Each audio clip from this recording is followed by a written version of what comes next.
Hallelujah. Magandang umaga sa lahat. Narito na naman tayo upang mag-aral ng salita ng Diyos. Salita na nagbibigay buhay, pag-asa, buhay na walang hanggan. Hallelujah. Mahal tayo ng Diyos. Nais ng Diyos, iligtas tayo. Kaya buksan natin ang ating mga puso, isipan. Ang Diyos ay nanawagan sa atin. Mahal tayo ng Diyos. Nais tayo ng Diyos iligtas. Hallelujah. Kaya ang sabi dito, sa Kawikaan ay ganito. Kawikaan, chapter 1, verse 7. Ang pagkatakot kay Yahweh ay pasimula ng karunungan. Ang pagkatakot sa Diyos ay simula ng karunungan. Pag natakot tayo sa Diyos, natuto tayo sumunod sa Diyos. Natuto tayo umiwas sa lahat ng kasalanan dahil yun ay hindi gusto ng Diyos. Kaya maliwanag ang sabi sa Kawikaan, chapter 1, verse 7, ang pagkatakot kay Yahweh ay pasimula ng karunungan.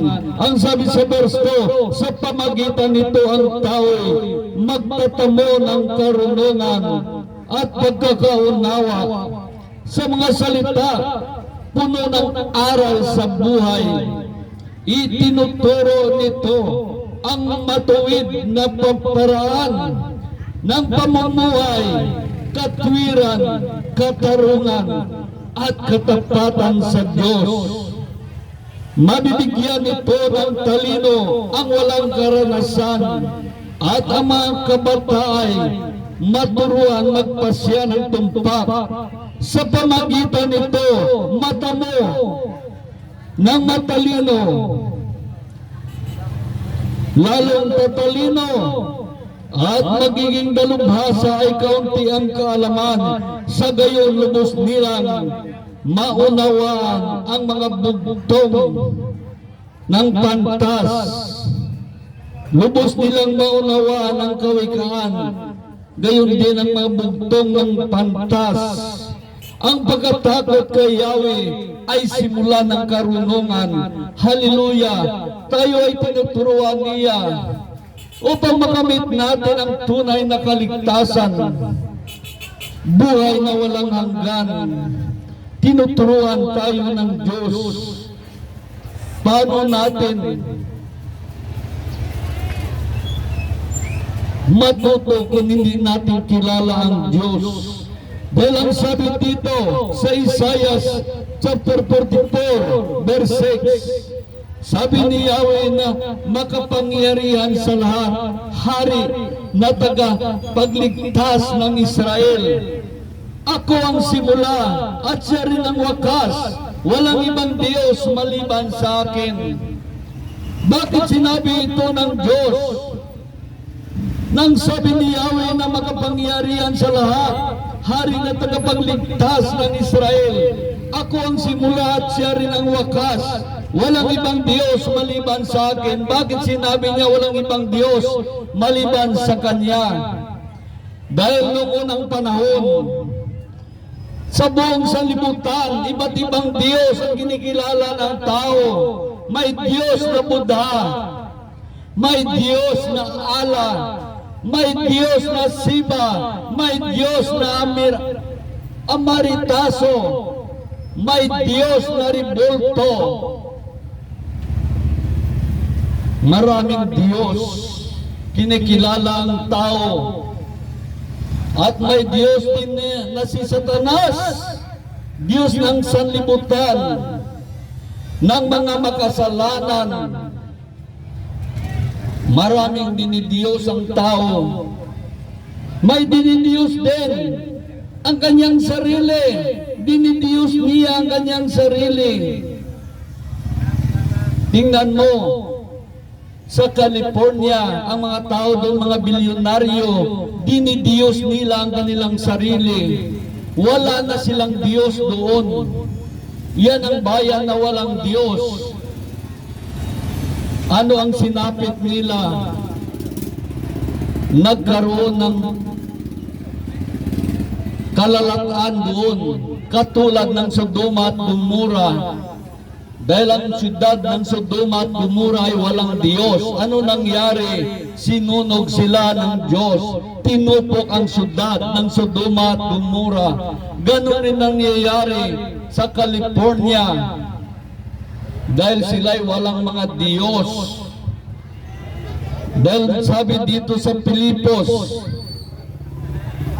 sabi dito sa mga tao na walang Diyos, ang sabi ng Diyos sa Pilipos, sinabi niya kay Pablo, sinabi ni Pablo sa taga-Pilipos, chapter 3, verse 19, kapamakan ang kinatnan nila sapagat ang dinidiyos nila, ang hiling ng kanilang katawan, ikinarangal nilang mga bagay na dapat sana nilang ikahiya, at pinagkukulan nila ng pansin ang mga bagay na panlupa, kaya mga panlupa lamang ang kanilang pinahalagahan.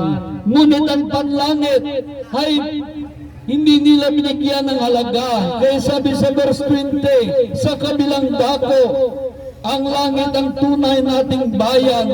Mula roon hinihintay natin may pananabik ang Panginoong Jesucristo na ating tagapagligtas. Yan ang ating tagapagligtas na ating hinihintay. Kaya sabi ng Diyos sa Isaias, sinabi niya kay Isaias, walang ibang Diyos na maring umangkin sa aking karangalan at kaningningan. Ang sabi ni Yahweh na makapangyarihan sa lahat, hari na tagapagligtas ng Israel, ako ang simula at siya rin ang wakas. Walang ibang Diyos maliban sa akin. Ang sabi sa verse 24, ako si Yahweh ang inyong tagapagligtas, ang lumikha sa iyo. Ako ang lumikha ng lahat ng bagay. Ako lamang mag-isa ang nagladlad nitong kalangitan. At nag-isa rin lumikha ng sanlibutan. Kaya sinabi niya dito sa Isaiah chapter 42 verse 8, ako si Yahweh lamang ang inyong Diyos. Walang ibang Diyos maliban sa akin. Walang ibang Diyos maliban sa Kanya. Siya lamang ang ating Diyos. Kaya ang sabi niya, walang makaagaw sa aking karangalan, walang makaagaw sa aking kaningningan.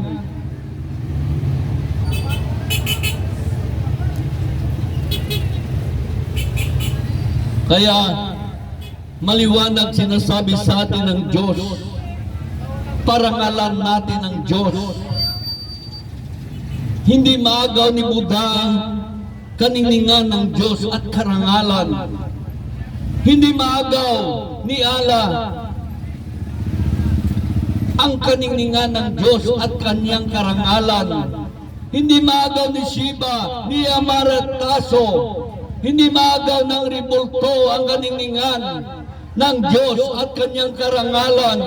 At lalong-lalo na hindi maagaw ni Satanas ang kaningningan ng Diyos at kanyang karangalan. Kaya parangalan natin ang Diyos at pasalamatan, sabagat siya ang lumikha sa ating buhay. Siya ang gumawa sa atin. Kaya sinabi niya dito sa Deuteronomy na dapat nating sundin. Sabi dito, huwag ninyong itong inagdagan, ibawasan, sundin ninyo ito ng walang labis at walang kulang. Sabi sa verse 1, sa gayon, mga tao, upang mabuhay kayo ng matagal at makarating kayo sa pangako ng Diyos ibinigay sa inyo ni Yahweh, unawain ninyo mabuti, sundin ang tuntunin itinuturo ko sa inyo, huwag ninyo itong dagdagan, ni bawasan, sundin ninyo ito, na walang labis at walang kulang. Paano dinagdagan ng tao, ng mga reliyon, ang salita ng Diyos? Dinagdagan nila ng kanilang doktrina. Walang reliyon na walang doktrina. Bakit kailangan pa dagdagan nila ng doktrina nila? Dahil doon sila magkapira sa kanilang doktrina. Ito'y salita ng Diyos. Ito'y doktrina ng Diyos. Ito'y doktrina ni Kristo Jesus upang maligtas tayo. Ito ang doktrina ng Diyos na dapat nating sundin. Ngunit ang tao hindi nakatingin sa Diyos. Doon siya sa pira nakatingin. Kaya kailangan may doktrina ang reliyon upang sila'y magkapira. Hindi nila naisip ang buhay na walang hanggan na pinagkaloob ng Diyos sa kanila. Ito'y ang kaligtasan na sinasabi ng Diyos, ang pangako ng Diyos. Kaya maraming mga tao hindi nila masunod ang Diyos. Iniligaw sila ng mga doktrina ng mga reliyon. Maraming istukirat ang kanilang mga doktrina. Marami tayong pinapasunod. Simple lang ang kaligtasan. Kilalanin mo ang Diyos sa Espiritu at katotohanan. Simbahin mo siya. Yun ang kaligtasan. Kung huwag kang gumawa ng kasalanan, yun ang kaligtasan. Magbasa ka, mag-aral ka ng kanyang salita upang masunod mo ang Diyos, ang kanyang mga turo, ang kanyang mga saway, mga hindi niya gusto, ay masunod mo at mabigyan mo ng halaga. Yun ay kaligtasan nagdudulot sa atin. Kaya maraming mga tao hindi nila masunod ang Diyos dahil dinaya sila ng mga doktrina ng reliyon.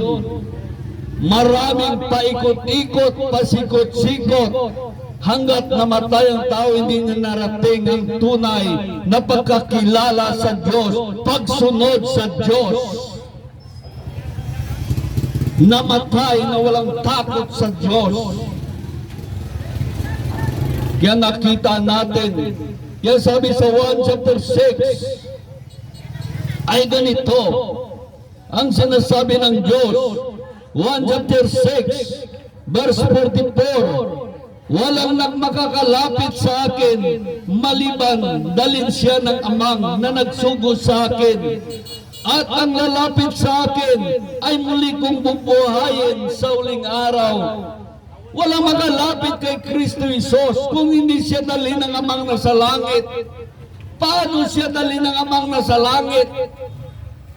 Upang makalapit tayo kay Kristo Jesus, mag-aral tayo ng salita ng Diyos upang masunod natin ang Diyos, upang maiwasan natin ang mga hindi gusto ng Diyos, ang kanyang mga saway at babala. Maiwasan natin upang matamo natin ang kaligtasan. Kaya maliwanag ang sabi dito, walang makalapit sa akin maliban dalhin siya ng amang na nagsugo sa akin, at ang lalapit sa akin ay muli kong bubuhayin sa uling araw. Ang sabi sa verse 45, nasusulat sa aklat ng mga propita, at silang lahat ay tuturuan ng Diyos. Ang bawat nakikinig sa Ama ay matutong lumapit kay Kristo Jesus. Totoo yan kung kung tinuturuan tayo ng Diyos sa pamagitan ng kanyang mga salita sa banal na aklat. Makalapit tayo kay Kristo Jesus. Tingnan mo ang mga tao na palabasan ng Biblia. Sila'y nakalapit kay Kristo Jesus. Sila'y nakasunod kay Kristo Jesus. Dahil tinuruan sila ng Amang nasa langit kung paano masunod ang Diyos. Kaya ito ang dahilan bakit maraming mga tao hindi makalapit sa Diyos dahil hindi sila nagbabasa ng mga kasulatan. Ang mga kasulatan ay salita ng Diyos. Sinabi sa atin mula noon hanggang ngayon upang pag nasunod natin, tayo ay maligtas. Ito ang sekreto kung nais natin dalhin tayo ng Diyos Ama na sa langit kay Kristo Isos. Dahil ang sabi dito, wala makalapit sa akin maliban dalhin siya ng Amang nagsugo sa akin, at ang lalapit sa akin ay muli kong bubuhayin sa uling araw. Ang sabi sa verse 45, nasusulat sa aklat ng mga propita, silang lahat ay tuturuan ng Diyos. Tuturuan niya sa pamagitan ng pag-aral ng kanyang banal na salita, sa banal na aklat. Silang lahat ay tuturuan ng Diyos. Ang bawat nakikinig sa Ama ay natutong lumapit kay Kristo Isos. Kaya maraming mga tao, bakit? Parang hindi sila makatulog kung hindi makasimba. Hindi sila makatulog kung hindi magbasa ng Biblia. Dahil tinuruan sila ng Amang nasa langit kung paano lumapit kay Kristo Isos. Kaya maraming mga tao hindi makalapit kay Kristo Isos dahil hindi sila tinuruan ng Ama. Hindi sila nakikinig sa salita ng Diyos. Dahil ang sabi sa dito sa unang Timothy, ang salita ng Diyos, ito'y tunay na aral na dapat nating sundin. Ito ang aral ng Diyos na nagbibigay buhay, pag-asa, buhay na walang hanggan. Sabi dito, ikay magiging mabuting lingkod. Sabi sa unang Timothy, chapter 4, verse 6, ikaw ay magiging mabuting lingkod ni Kristo Isos kung itinuturo mo sa mga kapatid ang mga tagubiling ito. At habang itinuturo mo ito, dinudulutan mo rin ang iyong sarili ng pagkaing espiritual. Ang tunay na aral ang sinusunod mo. Ang tunay na aral ang ating sinusunod. Ito ang nakasulat sa banal na aklat sa Biblia. Ito ang tunay na aral ni Kristo Isos. Kaya nakita natin ang sabi dito sa ikalawang Timothy chapter 1 verse 13, gawin mong batayan ang mga aral na itinuturo ko sa iyo. Yaman ang mga ito'y pawang katotohanan. Manatili kayo sa panampalataya at pag-ibig na tinanggap natin sa pagkikipag-isa kay Kristo Isos. Yun ang makapangyarihan na salita ng Diyos. Ito'y makapangyarihan sa lahat na dapat nating sundin at isabuhay ang kanyang salita upang makamit natin ang buhay na walang hanggan. Makamit natin ang tunay na pagkakilala at pagsunod sa Diyos. Ito ay batas ng Diyos na dapat sundin ng mga tao. Ang kanyang batas nagbibigay sa atin ng pag-asa, buhay na walang hanggan, ang kanyang salita. Ang sabi dito sa mga awit, chapter 19, verse 7, ang batas ng Panginoon ay batas na walang pagkukulang. Ang batas ng Panginoon ay batas na walang pagkukulang. Ito'y utos na nagdudulot sa mga tao ng bagong buhay. Yung kanyang mga batas ay mapagkatiwalaan, nagbibigay ng talino sa pahat na isipan. Nakita natin itong batas ng Diyos na dapat nating sundin. Huwag dagdagan, huwag bawasan, sundin. Nawa, isundin ito na walang labis at walang kulang. Sabi sa Kawika, sa awit chapter 19 verse 8, ay ganito sinasabi niya, ang tuntunin ibinigay ni Yahweh ay wastong utos, liligaya ang sino man kapag ito'y sinunod. Ito'y wagas at matuwid, pagkat mula ito sa Diyos. Pag-unawa ng isipan, yung bungang idudulot. Kaya magkaroon tayo ng unawa kung sinusunod natin ang kaniyang salita. Sabi sa verse 9 niya, paggalang kay Yahweh ay nararapat at mabuti. Isang banal na tungkulin na iiral, na parate, pati ang mga hatol niya ay matuwid, nakahatulan. Kapag siya ay humatol, ang pasya ay pantay-pantay. Ito higit pa sa ginto na maraming nagnanais, higit pa sa gintong lantay, na ang hangad ay makamit. Matamis pa sa pulot-putyutan, sa pulot sa tamis. Kahit anong pulot ito ay nadalisay at malinis. Ang utos ng Panginoon sa alipin mo at lingkod ay mayroong gantimpala kapag aking sinusunod. Kaya kapag sinunod natin, mayroon tayong gantimpala. Ano ba gantimpala natin? Pira ba? Hindi. Buhay na walang hanggan. Yan ang kaligtasan na hinahanap ninyo sa inyong mga reliyon.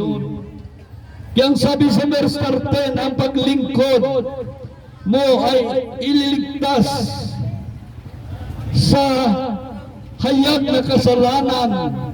At huwag mong itulog na ako'y ay pagarian, mamuhay akong ganap na walang kapintasan.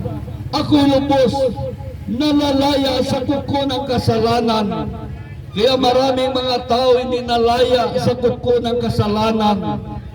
Sila'y nakakapit sa kuko ng kasalanan, nakadikit. Itong kasalanan parang kuko ng agila na maangkla sa tao na mahirap tanggalin. Kaya kailangan natin ang Diyos upang maging malaya tayo. Kailangan natin si Kristo Jesus upang maging malaya tayo sa lahat ng mga gapos ng dyablo.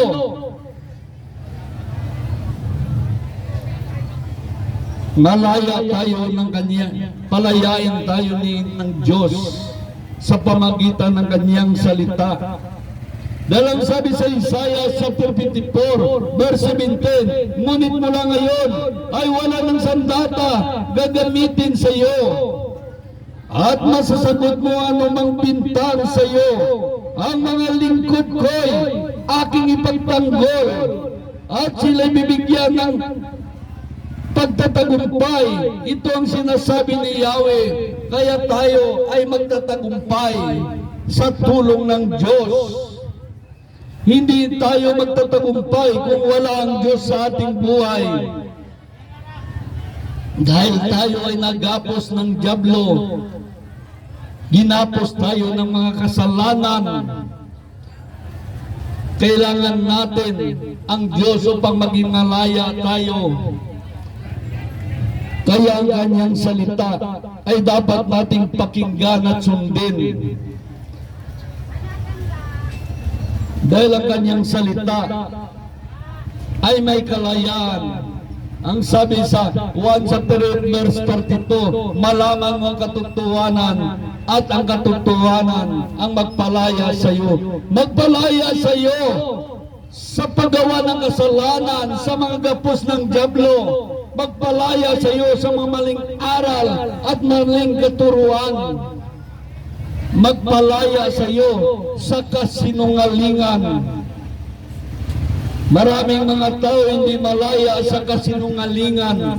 Mula noon, sila'y ginapos ng dyablo sa kasinungalingan. Mula sa kanilang mga ninuno, mga lolo, hanggang sa mga tatay at nanay, sila'y naggapos ng kasinungalingan.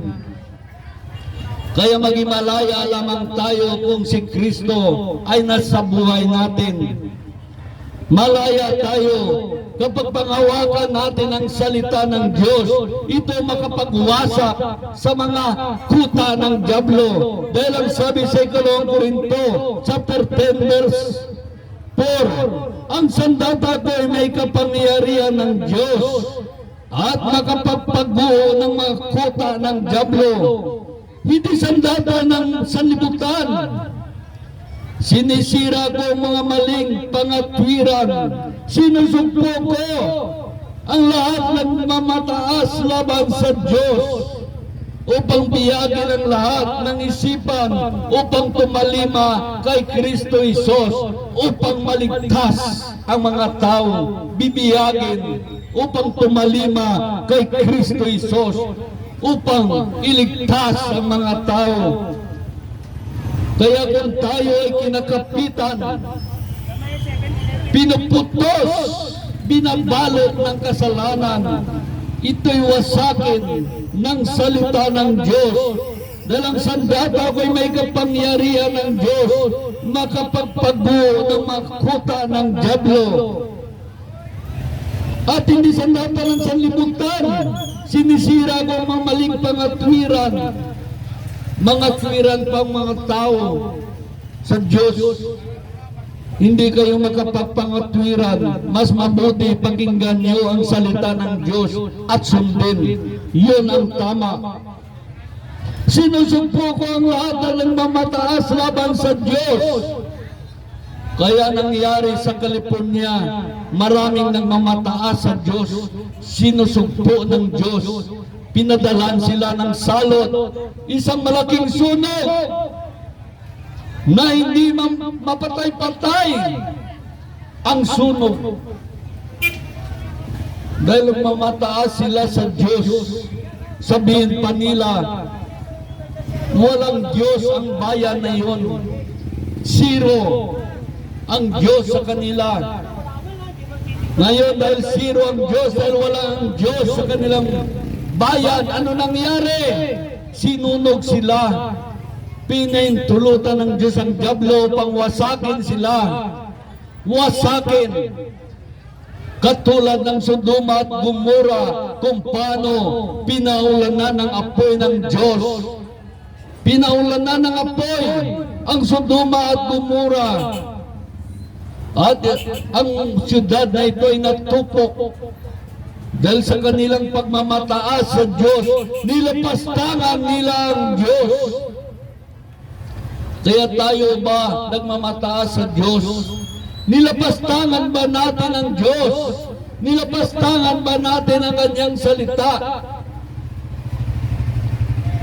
Kapag nilapastangan natin ang salita ng Diyos, sa ngayon hindi mo pa natanggap ang parusa ng Diyos. Pag namatay tayo, doon na ang kaparusahan sa ating buhay. Dahil ang salita ng Diyos ay makapangyarihan sa lahat. Kaya hindi natin ito pwede na alipustain lamang. Dahil ang kanyang salita ay nagbibigay buhay, pag-asa, buhay na walang hanggan. Yan sabi dito sa Hebreo chapter 4, verse 12. Sapagkat ang salita ng Diyos ay buhay at mabisa, higit na matalas, sa alinmang tabak na magkabilang talim. Ito'y tumatagos maging sa pinaghiwalayan ng kaluluwa at espiritu at mga kasuan ng utak ng buto, at nakataho sa iniisip at binagbalak ng tao. Walang makapagtago sa Diyos, ang lahat ay hayag at ilantad sa kanyang paningin. At sa kanyang tayo ay susulit. Kaya ang salita ng Diyos kapag sabihin sa mga tao na hayag ang ating mga kasalanan, totoo yan. Ihayag ng salita ng Diyos ang ating mga kasalanan. Noong unang panahon, ako isang makasalanan pa. Nung basahin ng banal na aklat, lahat ng bersikulo parang ako yun. Ngunit hindi ako nag-surrender. Kinilala ko ang aking mga kasalanan at hiningan ng tawad sa Diyos at sumunod sa Diyos. Ngayon, pag nagbasa ko ng Biblia, hindi ko na nakita ang aking buhay sa grupo ng mga makasalanan, kundi nandoon na sa grupo ng mga tao na sumusunod sa Diyos. Dahil binago ako ni Kristo Jesus. Binago ako niya. Hindi natin kaya magbago kung wala ang Diyos sa ating buhay. Kaya nang sa pagbago natin, tayo ay sumunod sa Diyos. Sinunod natin ang Diyos. Kaya nandito tayo, nagpatotoo, nagpapahayag kung paano tayo binago ng Diyos. Itong tunay na pagbabago, magpatotoo tayo sa mga tao kung paano tayo binago ng Diyos. Ipahayag natin ang kabutihan ng Diyos sa ating buhay. Kaya ang sabi dito sa 2 Timoteo chapter 4 verse 5, kaya magiging mapagpigil ka sa lahat ng oras. Pagtiisan mo ang kahirapan dumarating sa iyo. Gampanan mo ang tungkulin ng isang mangangaral ng mabuting balita. Tupin mo ang iyong tungkulin bilang tagapaglingkod ng Diyos. Bilang tagapaglingkod ng Diyos. Ito ang aming ginagawa lagi. Ipinahayag ang kanyang salita. Pinatutuo sa inyo kung gaano katotoo ang kanyang salita na nagbibigay buhay, pag-asa, buhay na walang hanggan. Ito isang patotoo sa inyo kung paano tayo iligtas ng Diyos. Kung paano tayo pag-aingatan ng Diyos. Ang sabi dito sa 2 Corinto chapter 5 verse 20, kaya ako'y sugo ni Kristo, parang Diyos na rin ang namanhik sa inyo. Ako'y sugo ni Kristo, parang Diyos na rin ang namanhik sa inyo. Bakit parang Diyos ang namanhik sa inyo? Dahil binabasa ko ang salita ng Diyos. Salita na bibigay buhay, pag-asa.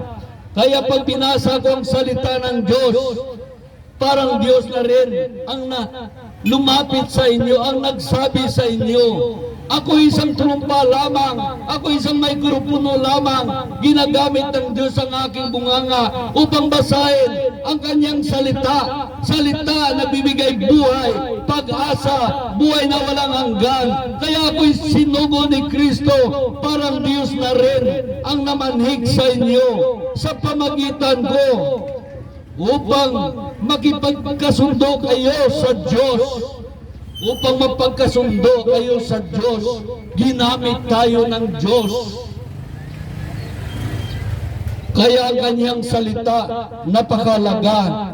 Bigyan natin ng halaga ang kanyang salita. Salita na bibigay buhay, pag-asa, buhay na walang hanggan.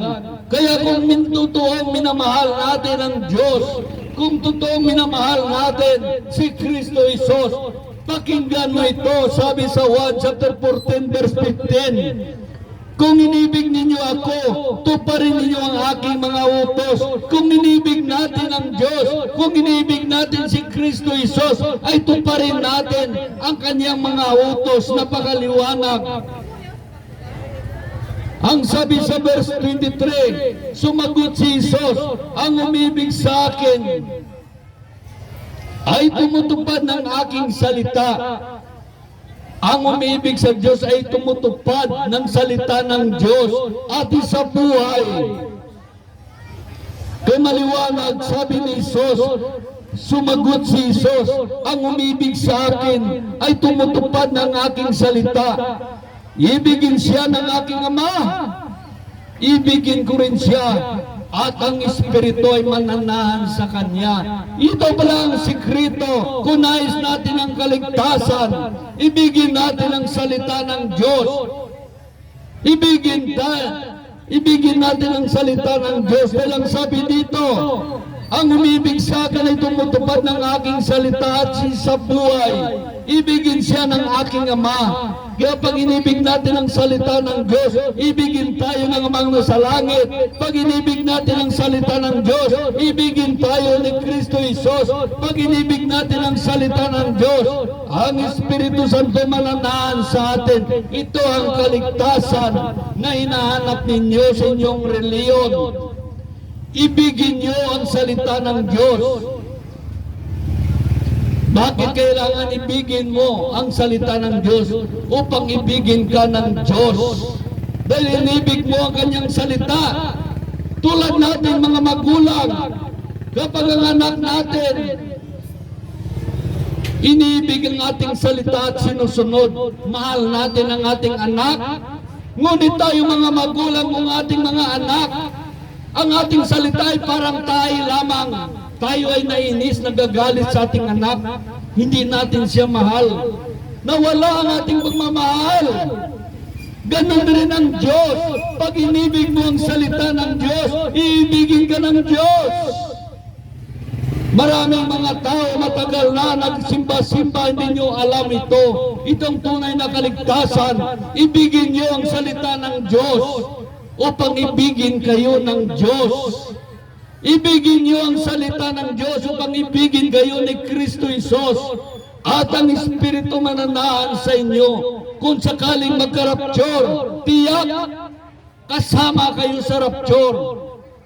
Bakit kasama kayo sa rapture? Dahil inibig mo ang salita ng Diyos.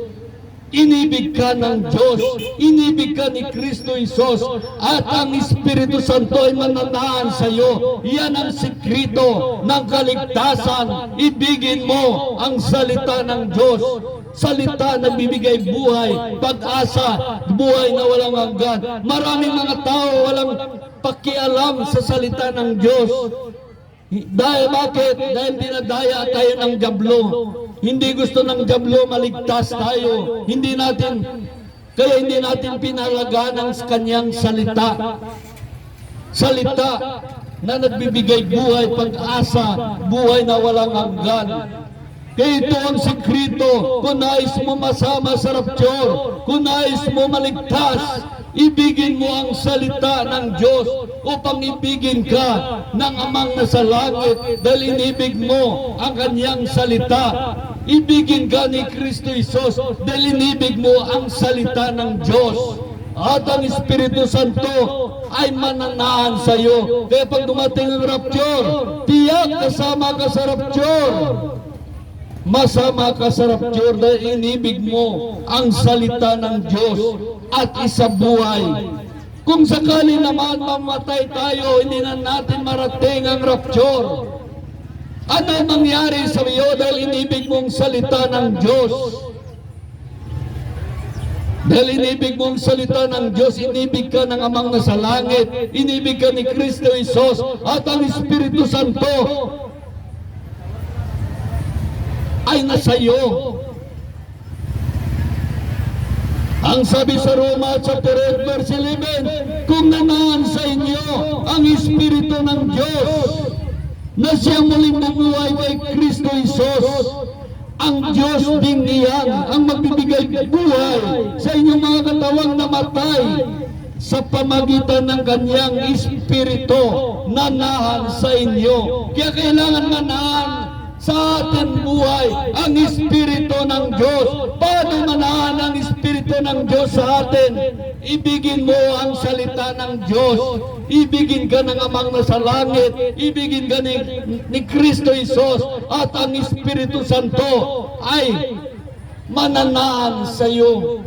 Kaya kung sakaling magka-rapture ay mapasama ka sa rapture. Kung sakaling mamatay ka naman, muli kang bubuhayin.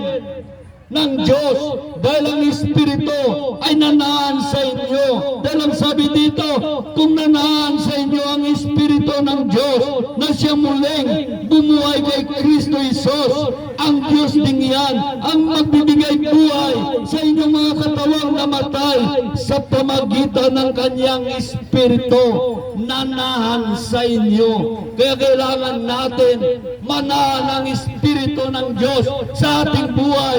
Yun ang tunay na kaligtasan na hinahanap ninyo sa inyong mga reliyon. Huwag kayo pandaya sa dyablo. Huwag kayo pandaya sa mga doktrina ng reliyon. Bigyan mo halaga ang salita ng Diyos upang pagmamahalin ka ng Diyos. Yan ang tunay na kaligtasan na hinahanap ninyo. Pinababalahan tayo ng Diyos. Sinasabi ng mga hindi niya gusto ang kanyang mga saway, ang mga babala, upang maging ganap ang ating kaligtasan buhat kay Kristo Jesus, upang maging tiyak ang ating kaligtasan buhay kay Kristo Jesus. Kaya mahalin natin ang salita ng Diyos. Salita nagbibigay buhay, pag-asa, buhay na walang hanggan. Kaya ang sabi dito sa mga gawa, kay Kristo Jesus lamang matagpuan ang kaligtasan, sapagkat sa silong ng langit ang kanyang pangalan lamang ang ibinigay ng Diyos sa ikaliligtas ng tao sa ngalan lamang ni Kristo Jesus. Bakit kung saan-saan pangalan tayo lumalapit? Saan-saan tayo na pangalan lumalapit? Iniligaw tayo ng dyablo. Iniligaw tayo ng mga doktrina ng reliyon. Kung saan-saan tayo pangalan lumalapit, ito'y maliwanag pa sa buwan. Nakasulat sa banal na aklat, kay Kristo lamang matagpuan ang kaligtasan, sapagkat sa silong ng langit ang kanyang pangalan lamang ang ibinigay ng Diyos ay kaliligtas ng tao. Kaya tanungin niyo sarili niyo, bakit kung saan-saan pangalan kayo lumalapit? Kung saan-saan pangalan kayo lumalapit. Dahil ang sabi dito sa Korinto, bakit nahati ba si Kristo? Si Pablo ba ang ipinako sa cross sa inyo? Bakit ang reliyon ba ninyo ipinako sa cross? Ang reliyon ba ninyo ang pinako sa cross? Ang leader ba ninyo, ang mga ngaral ba ninyo ang pinako sa cross? Si Kristo Jesus lamang ang tunay na kaligtasan. Dahil sa kanyang pangalan lamang ibinigay ng Diyos sa ikaliligtas ng tao. Ganun tayo kamahal ng Diyos. Hindi niya tayo pinabayaan, pinagkaloob sa atin ang kanyang anak upang iligtas ka. Iligtas tayo, iligtas kayo. Ganun tayo kamahal ng Diyos. Ngunit ang problema, hindi tayo nagmamahal sa Diyos. Walang halaga sa atin ang Diyos. 2025 nabigyan na natin ng halaga ang Diyos. Dahil ang sabi dito sa 1 chapter 3 verse 16, ngayon na lamang ang pag-ibig ng Diyos sa sanlibutan, kaya binigay niya ang kanyang buktong na anak upang sumampalataya sa kanya ay hindi mapapahamak, kundi magkaroon ng buhay na walang hanggan. Napakaliwanag. Kay Kristo lamang matagpuan ang kaligtasan, ang buhay na walang hanggan.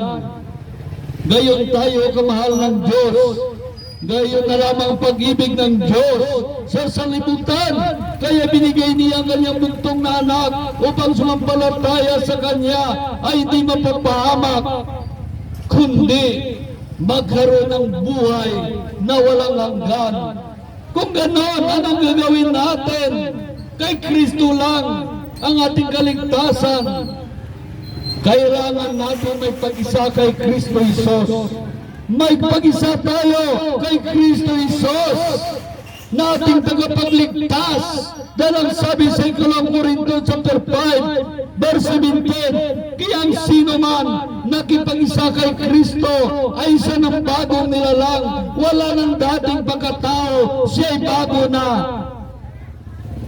Babaguhin tayo ng Diyos kung tayo makipag-isa kay Kristo Jesus. Tayo ba nakipag-isa kay Kristo Jesus?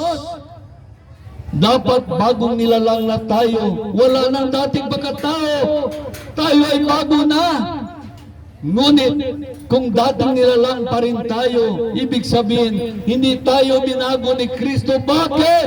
Hindi tayo binago ni Kristo dahil ang ating pagkakilala kay Kristo, ang ating pag-isa kay Kristo ay isang salimpapaw.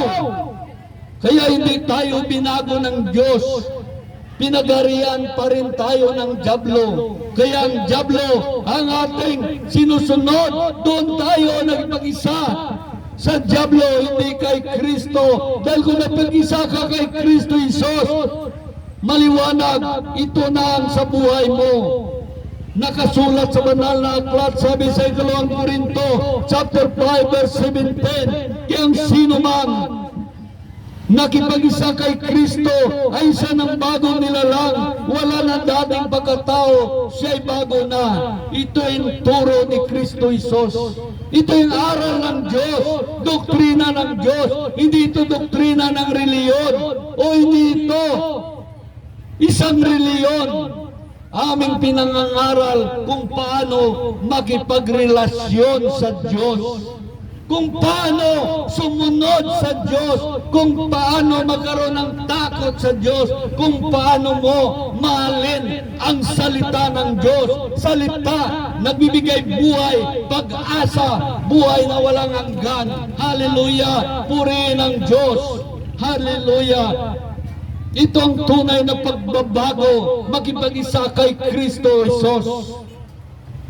Siya lamang ang makapagligtas sa atin. Siya lamang makapagbago sa atin. Dumaan ang maraming New Year. Marami tayong pangako magbago. Ano nangyari? Nagbago ba tayo? Pinamataas, 4 na buwan, bumalik tayo. 8 buwan, bumalik tayo. 3 taon, bumalik tayo sa dating pagkatao dahil hindi tayo nagpag-isa kay Kristo. Ang ating pagbabago ay atin-atin lang. Kailangan mo pag-isa kasama si Kristo Jesus dahil ito yung tunay na pagbabago. Magipag-isa ka kay Kristo, itong tunay na pagbabago. Kaya ang sino man nagpag-isa kay Kristo ay isa ng bagong nilalang. Wala na dating pagkatao, siya'y bago na. Kaya ang lahat na nagpag-isa kay Kristo ay isa ng bagong nilalang. Hindi na gumagawa ng kasalanan sa Diyos. Sinusunod niya ang Diyos. Dating makasalanan, ngayon hindi na. Dating lasinggo, ngayon hindi na. Dating sugarol, ngayon hindi na. Dating babaero, ngayon hindi na. Dating mahilig sa lalaki, ngayon hindi na. Yan ang mga tao nakipag-isa kay Kristo Jesus. Isa ng bagong nilalang. Kayo mga lalaki, ayawan ninyo ang mga asawa nyo ay makipag-isa kay Kristo upang maging bagong nilalang. Wala nang dating pagkatao, siya'y bago na. Tiyak masaya ang puso mo kapag siya'y bago na. Dahil hindi na siya gagawa ng kasalanan na iyong ikalungkot. Kayo ba na mga lalaki ayaw ninyo, ang mga asawa ninyo, ang mga bana ninyo magbagong buhay? Kung nais ninyo magbagong buhay, magpag-isa kayo kay Kristo Jesus upang maging bagong nilalang kayo. Wala nang dating pagkatao, siya'y bago na. Kahit anong pangako natin magbago, Ngunit hindi natin magagawa ito kung wala si Kristo sa ating buhay. Kailangan natin magbigisa kay Kristo. Hindi ninyo alam, ang ating mga sakit ay spiritual, bunga ng pagsuway at paggawa ng kasalanan sa Diyos. Diyos lamang ang makapagbago sa iyo. Si Kristo Jesus lamang ang makapagbago sa iyo. Dahil ang iyong sakit ay spiritual na sakit. Kailangan magamot ito ng salita ng Diyos. Kailangan magamot ito ng Diyos. Kailangan magamot ito ni Kristo Jesus. Kung magipag-isa tayo kay Kristo Jesus. Kaya nagpag-isa tayo kay Kristo Jesus, makinig tayo ng kanyang salita. Dahil ang kanyang salita nagbibigay sa atin ng tunay na pagbabago. Kailangan magamot ito ng salita ng Diyos upang muling lumakas ang ating espiritu at magkakaroon ng signal sa Diyos. Maraming mga tao, ang kanilang espiritu ay malnourished. Ang kanilang espiritu ay nang lupaypay, nagingalo. Sa anong dahilan? Hindi natin alam. Dahil ang ating katawan kumakain ng pagkain na niluto, ngunit ang ating espiritu ay kumakain ng salita ng Diyos. Kaya hindi natin pinapakain ang ating espiritu, kaya naging malnourished. Nang lupaypay, tayo ba kundi tayo pakainin ng pagkain na niluto? Hindi ba kayo manglupaypay? Hindi ba kayo manghina? Hindi ba kayo maghingalo?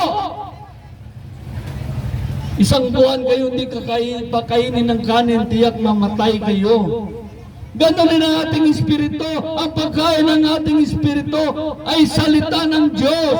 Dahil ang sabi sa Mateo chapter 4, verse 4, hindi lamang nabubuhay ang tao sa bawat pagkain, kundi sa bawat salita na mumutawi sa bibig ng Diyos. Hindi lamang ang tao nabubuhay sa pagkain, kundi sa bawat salita na lumalabas sa bibig ng Diyos. Upang maging healthy ay yung physical, maging healthy ay yung spiritual, kailangan pakainin mo ng salita ng Diyos.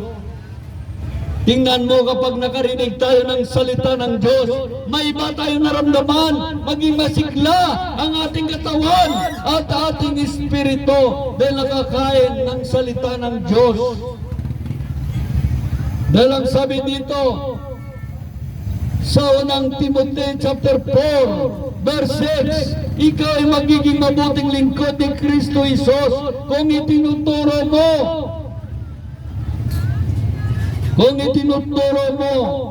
sa mga kapatid ang tagubiling ito. At habang tinuturo mo ito, dinudulutan mo rin ang iyong sarili ng pagkain espiritual. At ang tunay na aral ang sinusunod mo. Itong tunay na aral, ang salita ng Diyos sa bawat bersikulo. Yan ay salita ng Diyos. Yan ay pagkain ng ating espiritu. Kaya maliwanag ang sabi dito, dulutan mo rin ang iyong sarili ng pagkain espiritual. At ang tunay na aral ang sinusunod mo. Itong tunay na aral ang ating sinusunod. Dahil ang sabi dito sa unang Timoteo chapter 4 verse 16, maging maingat kasi yung pagkilos at pagtuturo.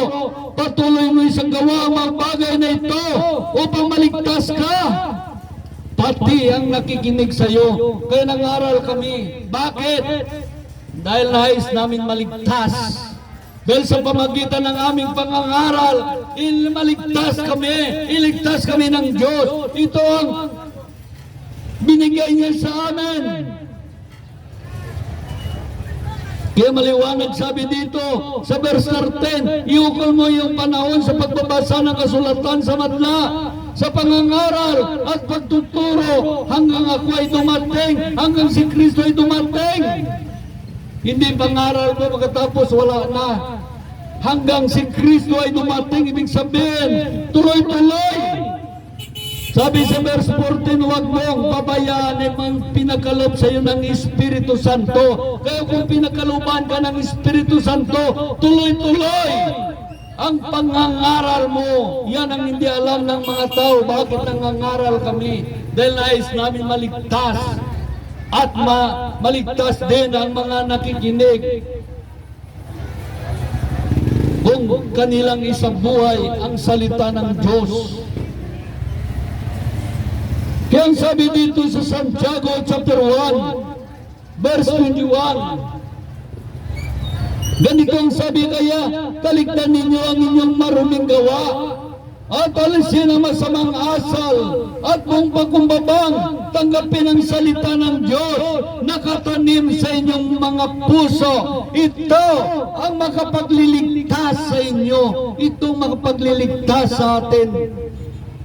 Ang salita ng Diyos, napakaliwanag. Talikdan ninyo ang inyong maruming gawa.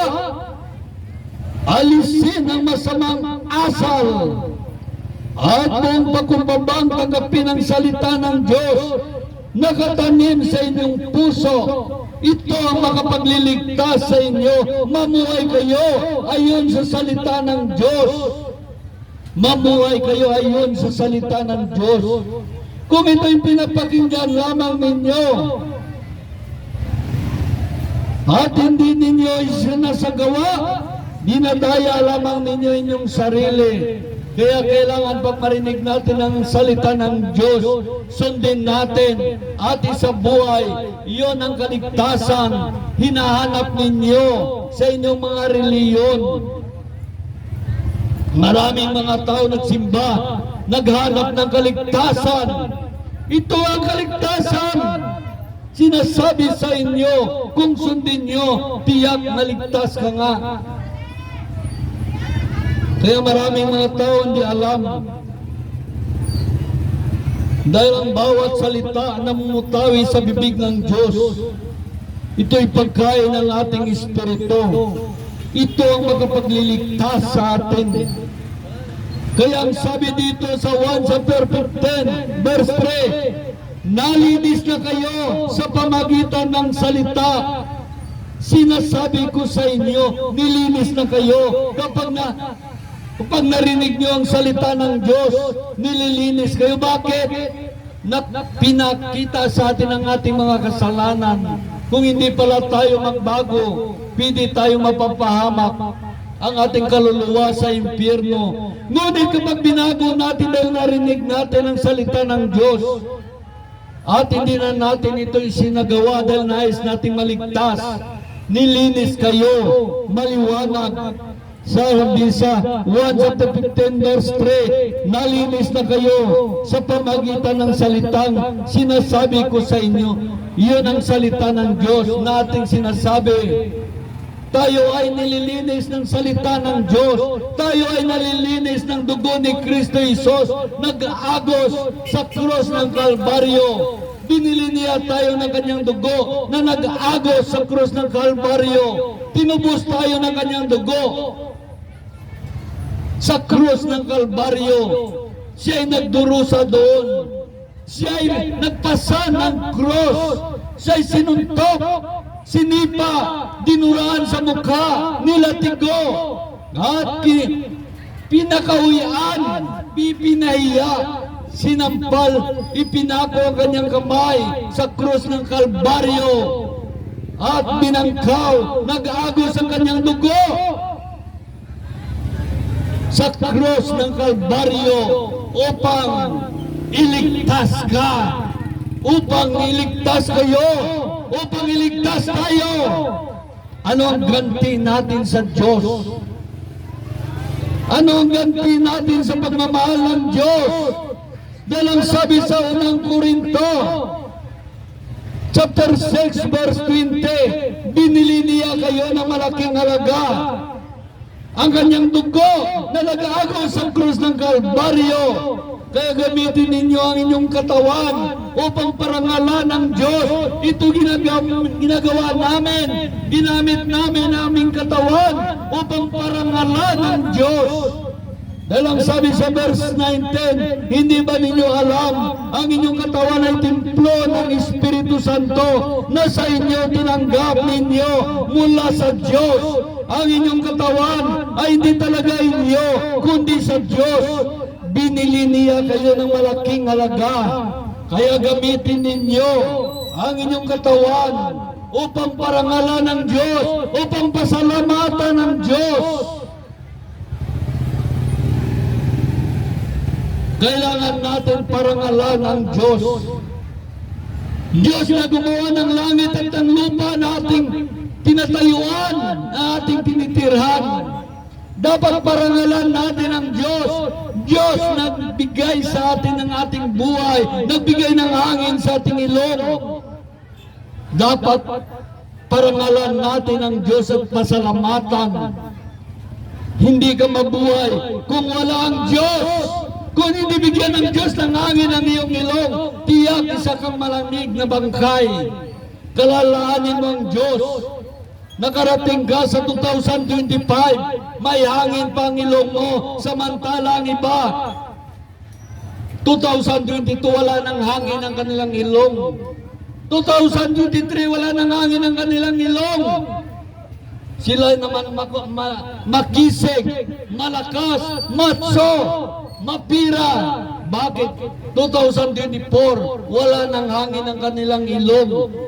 Kaya kahit tayo naghihirap sa buhay, nagdurusa, maraming problema, magpasalamat tayo sa Diyos dahil 2025, may hangin pa ang ilong mo. Kaya pasalamatan natin ang Diyos na nagbibigay buhay, pag-asa, buhay na walang hanggan. Kaya ang sabi sa Roma, hindi tayo tulad ng iba na hindi marunong magpasalamat sa Diyos. Tulad sa California, hindi sila marunong magpasalamat sa Diyos. Nagyayabang sila dahil mga bilyonaryo, bata pa sila bilyonaryo na hanggang lumaki hanggat nanganak. Ang akala nila sila'y mga Diyos na doon. Hindi na kumikilala sa Diyos. Dahil kapag magkasakit sila na malala, sirarang, bayaran nila ang ospital, mabuhay sila uli. Kaya hindi na nila kinikilala ang Diyos. Nagmamataas sa Diyos na parang mga Diyos na sila. Lahat na gusto nila ay makuha nila. Pang-api sa mga tao, walang magagawa. Magkaroon ka ng kaso sa mga milyonaryo, matalo ka lang. Dahil parang mga Diyos sila, may pira. Kaya ang akala nila, magawa nilang lahat. Hindi naman nila kailangan ng Diyos. Nagyabang sa Diyos, nagmamataas sa Diyos, inalipusta ang Diyos. Ano nangyari sa kanila? Sinunog sila ng Diyos. May magawa ba ang kanilang kayamanan? Sinunog ng Diyos ang kanilang bahay. May magawa ba sila? Wala. Wala silang magagawa kung wala ang Diyos sa kanilang buhay. Wala silang magagawa kung wala ang Diyos sa kanilang bayan. Kailangan ng tao ang Diyos. Kaya maliwanag, sabi sa Roma chapter 1 verse 21, kahit nakilala nila ang Diyos, kaya hindi nila pinarangalan bilang Diyos, ni pinasalamatan man. Sa halip naghahaka-haka sila ng mga bagay na walang nabuluhan at nadimlan ang kanilang mga hangal na pag-iisip.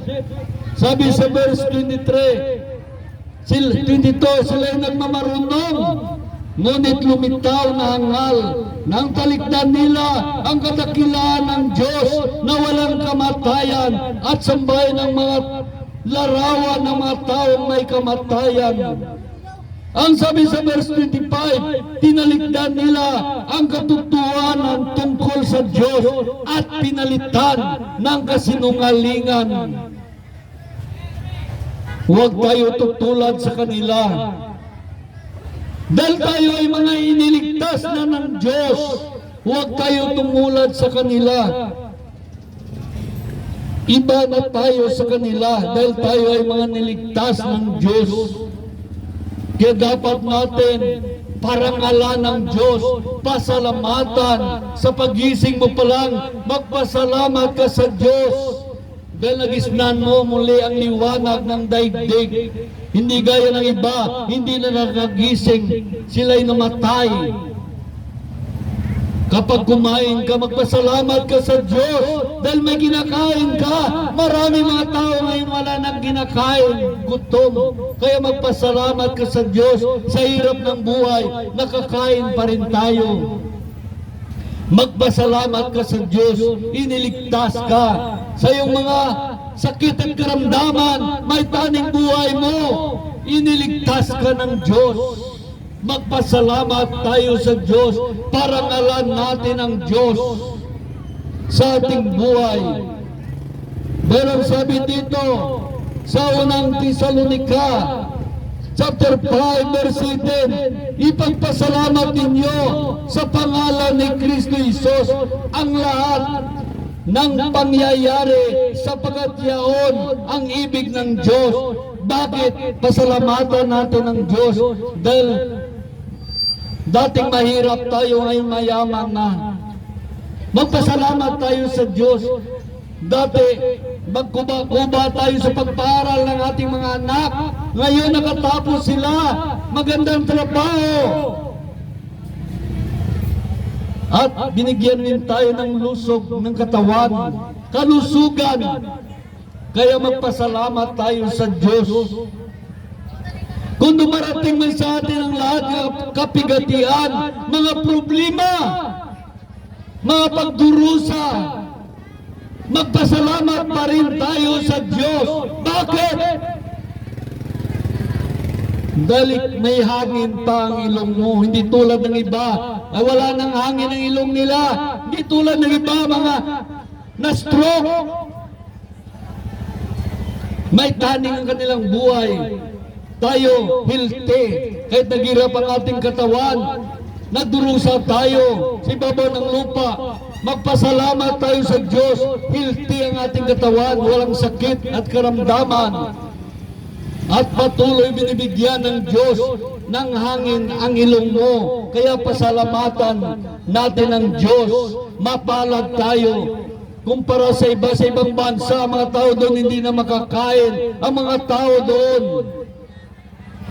kawawa, kinukulong sa gira. Tayo ay malaya sa lugar na ito upang maganap buhay. Kaya mapalad pa rin tayo, magpasalamat tayo sa Diyos. Ang Diyos ng ating buhay na dapat nating parangalan, pasalamatan ang Diyos. Dahil ang sabi sa awit, mga awit chapter 107, ay ganitong sinasabi, verse 1 to 2, o magpasalamat tayo sa Panginoon sapagkat siya ay mabuti, wagas ang pag-ibig at nanatili sa atin. Kaya pasalamat tayo sa Diyos. Sabi sa verse 2, ang mga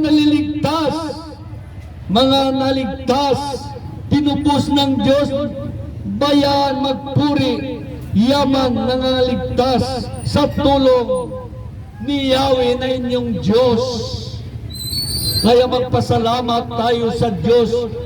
Kung hindi tayo marunong magpasalamat noong nakaraang taon, ngayon 2025, ay marunong na tayo magpasalamat sa Diyos dahil may hangin pa ang ating ilong. Makinig tayo sa kwento dito sa 10 Haroon. Kwento sa 10 Haroon. Nung si Jesus naglalakad, sumisigaw ang 10 Haroon, "Isos, maawa ka sa amin, pagalingin mo kami." Sabi ni Jesus, mula ngayon, pinagaling ka ng iyong panampalataya. Yan ay salita ng Diyos. Sinabi lang ni Jesus, magaling na kayo sa inyong panampalataya. Kaya napansin ng isa na siya magaling na sa kanyang kitungin, magaling sa kanyang aro. Bumalik kay Kristo Jesus at sumigaw at nagpatira pa. Sabi dito sa Lucas chapter 17 verse 15, nang mapuna ng isa na siya'y magaling na, nagbalik siya at sumigaw ng papuri sa Diyos. Pagpatira pa sa paanan ni Jesus, nagpapasalamat.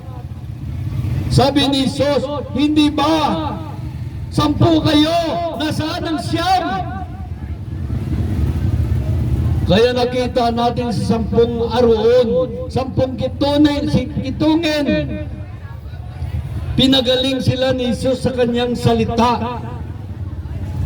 Ngayon ang isa ay bumalik kay Jesus at nagpapasalamat, nagpupuri sa Diyos. Ngunit ang siyam naroon, siyam nakitungin, hindi malang marunong magpasalamat sa Diyos na sila'y magaling na.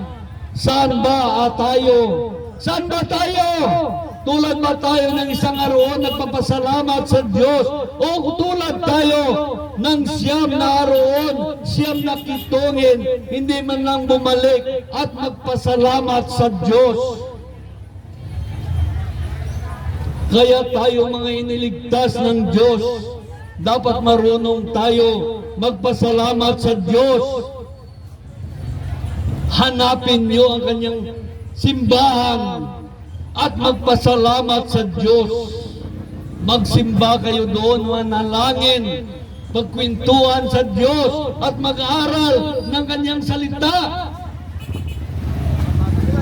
Sa pamagitan nito ay pinapasalamatan mo ang Diyos. Hindi ba ninyo alam, ang simbahan ay isang paaralan lamang. Itong simbahan ay isang paaralan lamang. Papasok tayo doon upang mag-aral ng salita ng Diyos. Tuturuan tayo kung paano sumunod sa Diyos, kung paano matakot sa Diyos, kung paano tayo maligtas, at kung paano tayo mapapahamak. Iyon ang simbahan. Ang simbahan ay parang ospital lamang. Lahat na may mga sakit na espiritual, doon tayo nirerehab hanggat tayo ay gumaling sa ating sakit na espiritual. Tulad natin noon, isa rin tayo makasalanan noon. Simba-simba tayo, nag-aaral tayo ng kanyang salita hanggat naunawaan natin at sa buhay. Kaya gumaling ang ating mga sakit na espiritual. Ganon ang simbahan, isang ospital lamang upang gumamot, upang magamot ang ating mga sakit espiritual. Dahil ang sabi dito sa 1 chapter 15 verse 3, nilinis na kayo ng mga salitang sinasabi ko sa inyo, sabi ni Jesus. Tingnan mo sa 10 aroon, sinabi lang ni Jesus, magaling ka na. Yun ang salita. Naglilinis sa kanila. Sila'y gumaling. Ganun rin kung doon tayo sa kanyang simbahan. Manalangin tayo sa Diyos. Hingi ng kapatawaran at lumapit sa Diyos. Humingi ng kapatawaran sa ating mga kasalanan na gawa, upang dinggin tayo ng Diyos at patawarin. Kasi kahit kasing itim ng alkitran ang iyong kasalanan, ay papatawarin ka ng Diyos. Kahit kasing dilim ng alkitran ang iyong kasalanan, ay papatawarin ka ng Diyos. Lilinisin niya, paputiin niya, ay katulad ng isang nibe. Hallelujah! Kaya nakita natin, kaya ang sabi dito sa Isaiah chapter 59 verse 2, ngunit ang sala mo ang naging dahilan, kaya di marinig ang dalangin mo. Kaya ang sala mo ang dahilan, kaya hindi marinig ang dalangin mo. at siya rin ang dahilan ng paglayo ninyo. Kaya kung tao makagawa ng kasalanan, napalayo tayo sa Diyos. Napalayo tayo sa awa ng Diyos, sa habag ng Diyos. Sa pag-ibig ng Diyos, napalayo tayo. Dahil ang kasalanan ay isang pader sa pagitan ng tao at sa Diyos. Kaya gusto ng dyablo, nagagawa tayo ng kasalanan upang lumayo tayo sa Diyos. Upang maging kampon tayo ng dyablo, ang sabi sa unang 1, chapter 3, verse 8, ang nagpapatuloy sa pagkakasala ay kampon ng dyablo. Ngunit ang nakinig sa salita ng Diyos at sa buhay ay nililinis ng Diyos ang kanyang mga kasalanan. Tulad ng 10 aroon, pinagaling sila ng Diyos, nilinis sila ng Diyos. Sabi na ng Diyos, humayo na kayo, magaling na kayo. Kaya bumalik ang isang aroon at nagpapasalamat. Ngunit ang 9 na aroon, hindi malang marunong magpasalamat sa Diyos. Kaya ang salita ng Diyos ang naglilinis sa atin. Ang kanyang abag, ang kanyang awa, ang pagmamahal ng Diyos sa atin, nililinis tayo. Dahil nais ng Diyos, iligtas tayo. Nais ng Diyos, marating natin ang kanyang mga pangako. Kaya kailangan natin magpasalamat sa Diyos. Isa ba tayo? Isa tayong buhay. Isa tayong buhay. Ngayon, nakarating tayo 2025, may hangin ang ating ilong. Kaya pasalamat tayo, maraming mga tao hindi nakarating 2025, sila'y namatay na. Naiwan sila sa mga taon nakaraan.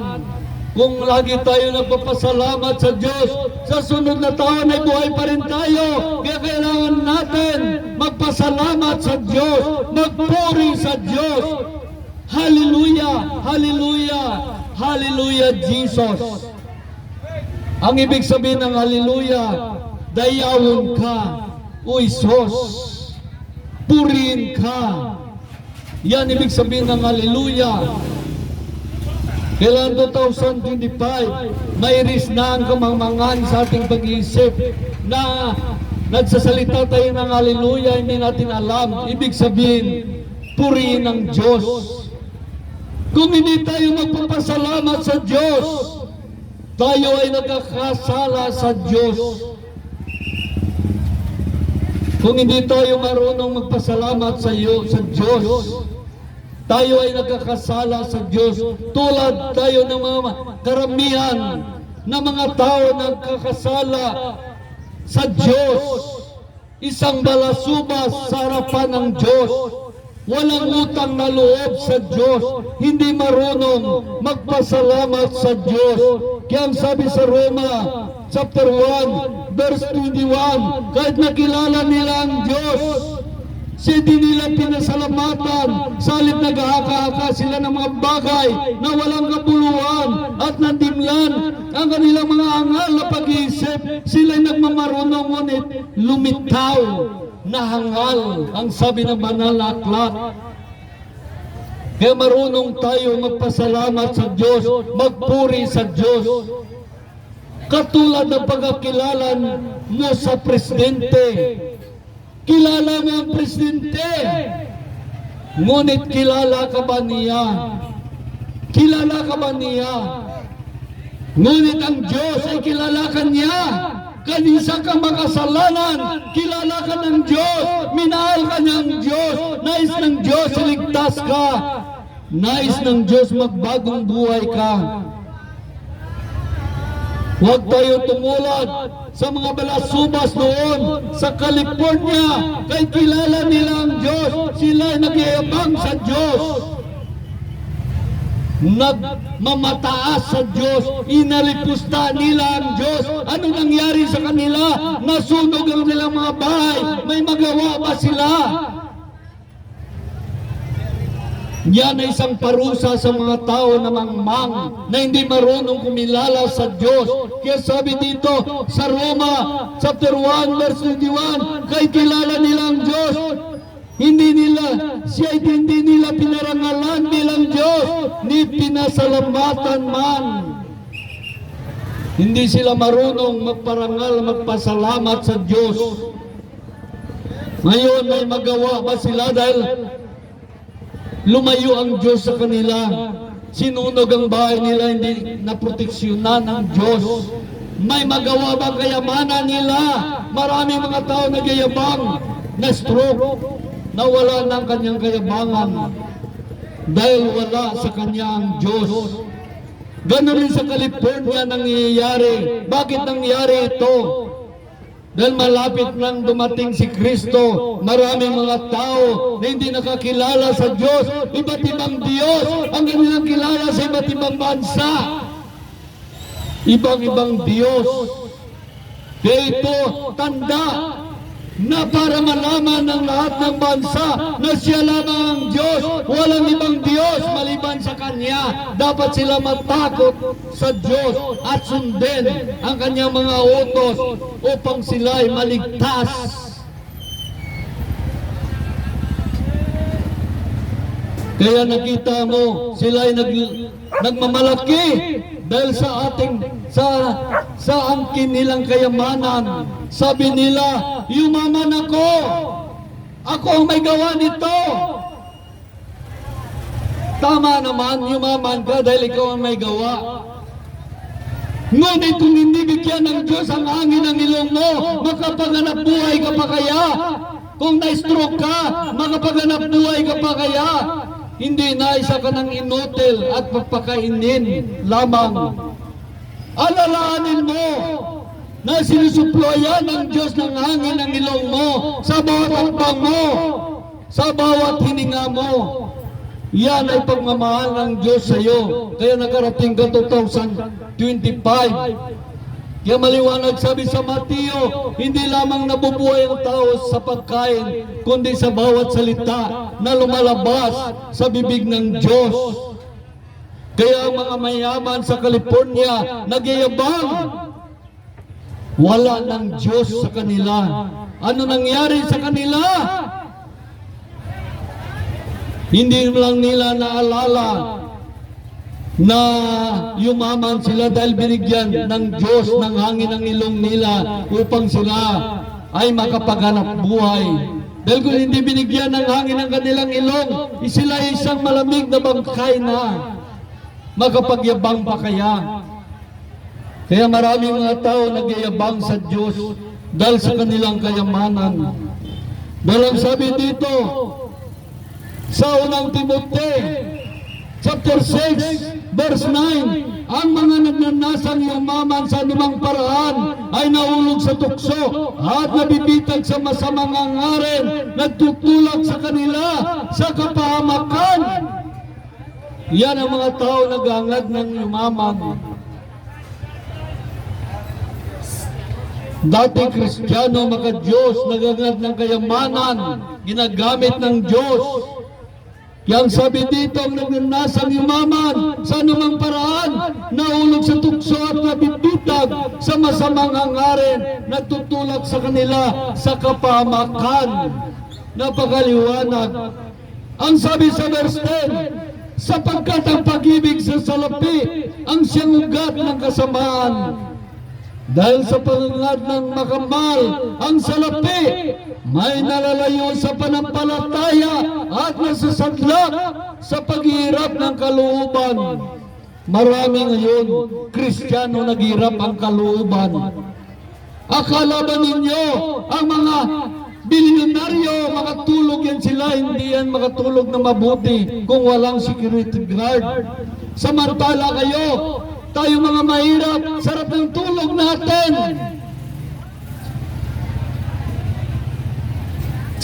Sarap ng tulog natin. Kaya kilala nila ang Diyos, ngunit hindi nila pinarangalan o pinasalamatan man ang Diyos. Salip nagyayabang ba sila? Lakas loob pa nila, sabihin nila, ang bayan nito ay walang Diyos. Hinakalimutan nila, binibigyan ng Diyos ng hangin ang ilong nila, sinusuplayan upang sila'y mabuhay. Dahil sa kanilang kamangmangan, hindi nila nalaman ang tunay na buhay nila. Kung wala ang Diyos, wala silang magagawa kung wala ang Diyos sa kanilang buhay. Kaya kailangan tayo, mamuhay tayo tulad isang matalino. Hindi tulad ng isang mangmang. Ang sabi dito,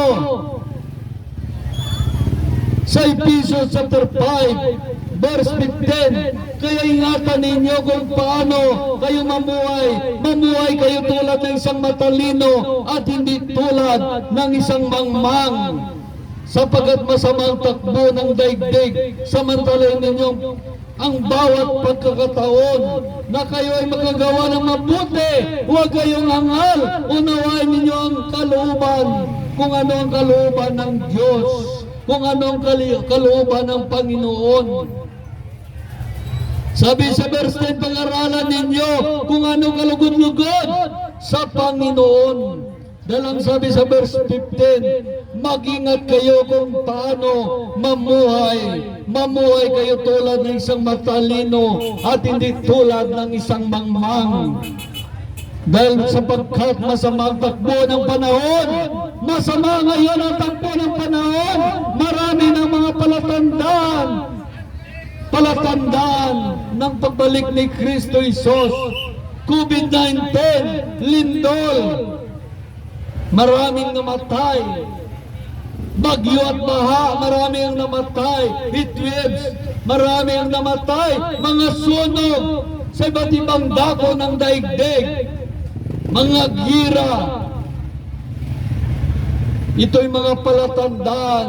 Ang COVID-19, marami ang namatay. Sabi ng ahensya ng gobyerno, climate change. Tama naman yan. Ngunit kung nag-aaral ka sa banal na aklat, ito ay isang tanda ng pagbalik ni Kristo Jesus. Isang tanda. Mga lindol, maraming namatay. Dati maraming lindol, walang namatay. Pero ngayon, tambak-tambak na tao ang namatay. Sabi ng insya ng gobyerno, climate change. Tama naman yan, climate change. Ngunit kung pag-aralan mo ang banal na aklat, ay ito isang tanda ng pagbalik ni Kristo. Tulad ng mga baha, bagyo at baha, mga disyerto, bumabaha, at mga matubig na lugar, naging disyerto. Nakita natin ang mundo ay abnormal. Dahil ito isang tanda ng pagbalik ni Kristo. Ito isang aura na katapusan ng daigdig. Heat waves, marami namatay sa iba't ibang bansa. Mga sunog sa iba't ibang lugar, maraming namatay. Ito isang tanda ng pagbabalik ni Kristo Jesus. Mga gira, palatandaan na si Kristo ay malapit na bumalik. Nakahanda ka na ba? Nakahanda ka na ba? Kung sakaling bumalik si Kristo Jesus, dahil ang sabi sa Hebreo chapter 9 verse 8, siya ay muling babalik upang iligtas ang mga naghihintay sa Kanya. Isa ba tayo naghihintay kay Kristo Jesus sa Kanyang pagbabalik? Kaya ito maraming mga bagay hindi natin alam. Marami na mga palatandaan kung hindi dahil sa sunog sa California. Ito'y malaking balita sa buong mundo na may isang Diyos na huwag lapastanganin, huwag laitin. May isang Diyos na dapat nating bigyan halaga, pansin, bigyan ng pagmamahal, at pagsunod sa kanyang mga salita. Kaya ngayon, ang mga tao doon sa ibang bansa na convert sa Kristiyano, lalo na nagpatunay sa kanilang totoo ang kanilang Diyos. Ang iba naman nag-alanganin pa. Ngayon na, nag-decide na sila na isa lamang ang Diyos sa kanilang paglingkuran, na si Yahweh, na ang Diyos, Diyos, Hari ng mga hari, Diyos ng mga Diyos. At si Kristo Jesus, Panginoon ng mga Panginoon at ating tagapagligtas, at ang Espiritu Santo na ating patnubay, na ating tagapagturo. Dapat kilalanin natin ito. Ngunit ang sabi naman dito, maraming mga tao sa California, hindi nila kinikilala ang Diyos dahil sila'y bilyonaryo, nagyayabang. Isa ba tayo bilyonaryo, nagyayabang? Wala nga sila magawa doon, sinunog ng Diyos ang kanilang bahay. Tinupo ka nilang ari-arian, mga bilyonaryo, nagyayabang sa California. Isa ba tayo bilyonaryo din na nagyayabang sa Diyos? Ano kaya kung hindi bigyan ng Diyos, suplayan niya ng hangin ng ilong mo? May magagawa ba tayo sa Diyos? Kaya ang Diyos, dapat nating parangalan, pasalamatan, purihin ang Diyos. Hindi tulad sa sinasabi sa Roma chapter 1, kahit nakilala nila ang Diyos, di nila pinarangalan bilang Diyos, ni pinasalamatan ang Diyos. Dapat tulad tayo ng isang aroon, sa 10 sila, ang isa'y bumalik at nagpapasalamat sa Diyos, nagpupuri sa Diyos. Hindi tayo tulad ng 9 na aroon, nakitungin, na hindi man lang marunong magpasalamat sa Diyos. Saan ba tayo? Isa ba tayo ng isang kitungin na aroon na bumalik sa Diyos at nagpapasalamat?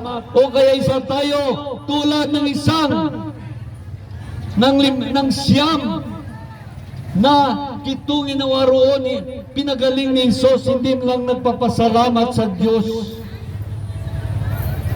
Isa ba tayo sa kanila? Saan tayo doon? Kaya ang sabi naman sa Kolosas chapter 2 verse 6 ay ganito, yaman tinanggap ninyo Panginoong si Kristo, mamuhay kayo parang karapat-dapat sa Kanya. Mamuhay tayo tulad ng karapat-dapat sa Kanya. Manatili kayo sa Kanya, isalig sa Kanya ang inyong buhay, magpatibay kayo ng panampalataya. Itinuturo sa inyo, lagi magpasalamat sa Diyos. Lagi tayo magpasalamat sa Diyos. Nagpapasalamat ba tayo sa Diyos? Nagpupuri ba tayo sa Diyos? Sabi sa Pilipos chapter 2 verse 10 to 15, sapagkat ang Diyos ang nagbibigay sa inyo ng pagnanasa at kakayang isagawa ang kanyang kalooban.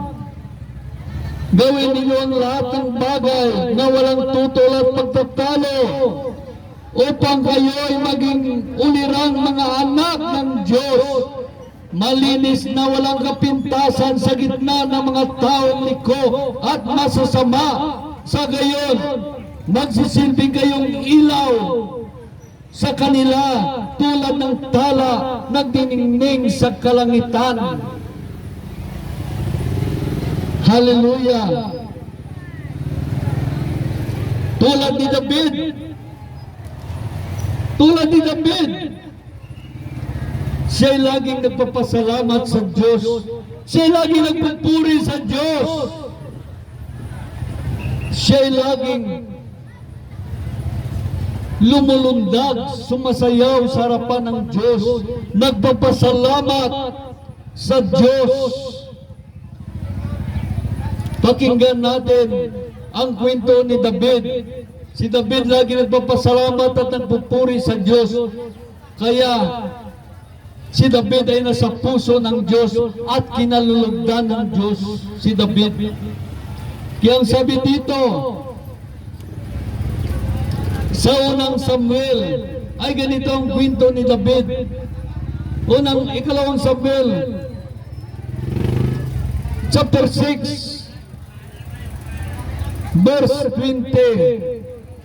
Sabi dito, nang sila'y pumasok sa lungsod, si David na nooy naglulundag at nagsasayaw at nadungawan ni Michal na anak ni Haring Saul, hindi niya ito kinatuwa. Tulad na tayo ni Haring David, tayo naglulundag, nagsasayaw, nagpupuri sa Diyos dahil sa tayo iniligtas ng Diyos. O tulad tayo ni Michal na hindi natuwa. Ganyan nangyayari ngayon sa mga Kristiyano na sila'y naglulundag sa tuwa, nagsasayaw sa pasalamat sa Diyos. Naglulundag sila sa tuwa dahil sila'y niligtas ng Diyos. Ang sabi naman, nasilipan sila ng mga marites. Sabi niya ay ng mga umang. Na mga umang daw, tulad sila ni Michal. Tulad ba tayo ni Michal? Kapag nakita natin ang mga tao na yan, sabihin natin parang baliw, parang naumang. O tulad tayo ni David na nagpalundag-lundag, nagsasayaw, nagpupurit, nagpapasalamat sa Diyos. Dahil ang sabi dito sa verse 20, pag-uwi ni David upang kumustahin ang kanyang sambayanan, sinalubong siya ni Michal, binati niya si David na ng ganito, dakilang araw, ito ang hari ng Israel na parang baliw, nagsasayaw sa harapan ng mga alipin at sa kanyang mga tauhan. Sabi sa verse 21, sumagot si David, ginawa ko yan sa harapan ni Yahweh dahil laki ng kagalakan ko. Kaya ko lumundag-lundag, sumayaw, nagpapapuri, nagpapasalamat sa Diyos. Sa halip ang iyong ama, ang kanyang sambayanan. Ako ang pinili niya upang mamahala ng Israel. Patuloy kong magsayaw upang parangalan ng Diyos, upang purihin ng Diyos na may pasalamat. Sabi sa verse 22, at gagawa pa ako na mas masaol dito kaysa tingin mo hamak ako dahil sa aking ginawa. Ngunit sa paningin ng mga babae ngayon at sa aking mga altauhan at alipin, isa akong marangal. Naging marangal ako sa harapan ng Diyos. Kaya ang pagpuri, pagsamba ni David ay isang pagbigay ng karangalan sa Diyos. Nagbibigay siya ng karangalan sa Diyos. Kaya sinuyaan siya ni Michal. Ano nangyari kay Michal ngayon dahil sinuyaan niya? Pinagtawanan niya si David. Sinabi niya para sa kang baliw. Ang sabi dito sa Marcos, kapag ang Espiritu Santo ay ating sinusuyan, inilayat, alipusta. Ang sabi sa Marcos chapter 3, verse 28, tandaan ninyo ito, maaaring ipagpatawad sa mga tao ang lahat ng kasalanan at panlalait sa Diyos. Ngunit ang sino man lumalait sa Espiritu Santo ay hindi mapatawad ang kanyang kasalanan, ay hindi mapapawi kailanman. Ito'y walang kapatawaran. Kapag Espiritu Santo ang kanyang ilait, tulad ni Michal, nilait niya ang Espiritu ng Diyos. Kaya ano nangyari ngayon kay Michal? Ano nangyari kay Michal? Dahil nilait niya ang Espiritu ng Diyos. Si David nagtalon-talon, nagsasayaw, nagpupuri at nagpapasalamat sa Diyos. Ano ang nangyari sa kanya? Si Michal ay hindi nanganak. Nabaog siya hanggat siya'y namatay, hindi nanganak. Dahil nilait niya ang Espiritu ng Diyos. Kaya napakadelikado maglait sa Espiritu ng Diyos. Ganon din sa mga ngaral. Hindi namin kayang tumayo dito kung wala ang Espiritu ng Diyos. Ngunit nagawa namin ito sa tulong ng Espiritu Santo. Mangaral dito, magtayo sa inyong harapan upang magpatotoo kung gaano kabuti ang Diyos sa ating buhay. Kung paano tayo minahal ng Diyos, na nais ng Diyos tayo iligtas. Kaya pag nilait natin, hindi ang nagsasalita ang nilalait ng tao, kundi ang Diyos. Dahil ang sabi sa unang Tesalonica, chapter 4, verse 8, kaya ang sino mang humahamak sa aral na ito, ay humahamak hindi sa tao, kundi sa Diyos, na siyang nakaloob sa atin ang kanyang Espiritu Santo. Napakaliwanag. Sa Diyos tayo humahamak, hindi sa tao. Dahil sabi dito, kaya ang sino man humahamak sa aral na ito, ay humahamak hindi sa tao, kundi sa Diyos, na siyang nagkaloob sa atin ng kanyang Espiritu Santo. Napakaliwanag. Sa Diyos tayo humahamak, hindi sa tao. Alalahanin natin, may utang tayo sa Diyos na dapat nating bayaran. May utang tayo sa Diyos na dapat natin bayaran sa pamagitan ng pagpapasalamat sa Diyos, pagpapuri sa Diyos, pagpaparangal sa Diyos. Kung ilang taon ka nabubuhay ngayon, yan ang utang mo sa Diyos. Yan ang mga taon binigyan ng Diyos ang hangin ng ilong mo upang mabuhay ka. Yan ang utang mo na dapat mo pasalamatan. Ibalik sa Diyos ang pagpasalamat, pagpuri sa Kanya at pagparangal at pagsunod. Upang mabuhay tayo, binigbigyan ng Diyos ng hangin na ating ilong upang mabuhay ka. Alalahanin mo ang Diyos, ang tunay na nagmamahal sa iyo. Ang Diyos ang tunay nagmamahal sa iyo. Alalahanin mo. Kaya maraming mga bagay na dapat nating malaman at maunawaan. Maraming mga bagay na dapat nating intindihin. Kaya dapat tayo laging nagpapasalamat sa Diyos. Lagi tayo nagpapasalamat sa Diyos. Dahil ang sabi dito sa mga awit, chapter 69, ay ganito ang sinasabi sa atin ng Diyos. Awit chapter 68, verse 19 to 20, sabi dito, purihin ang Panginoon, ang Diyos nating nagliligtas, at may dala araw-araw na ng pasanin nating hawak.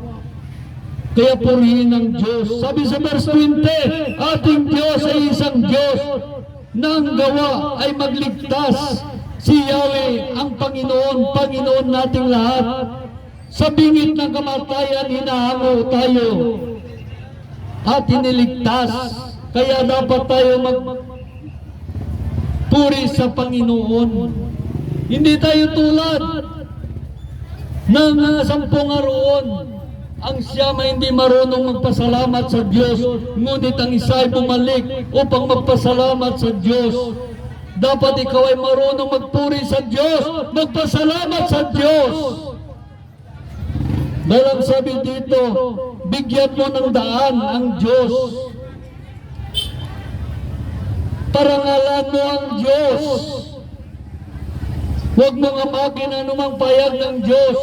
Bigyan mo ng laya ang Espiritu ng Diyos. Dahil ang sabi dito,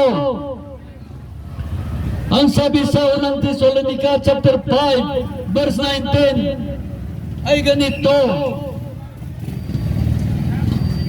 huwag ninyong amakin ang anumang payag mula sa Diyos.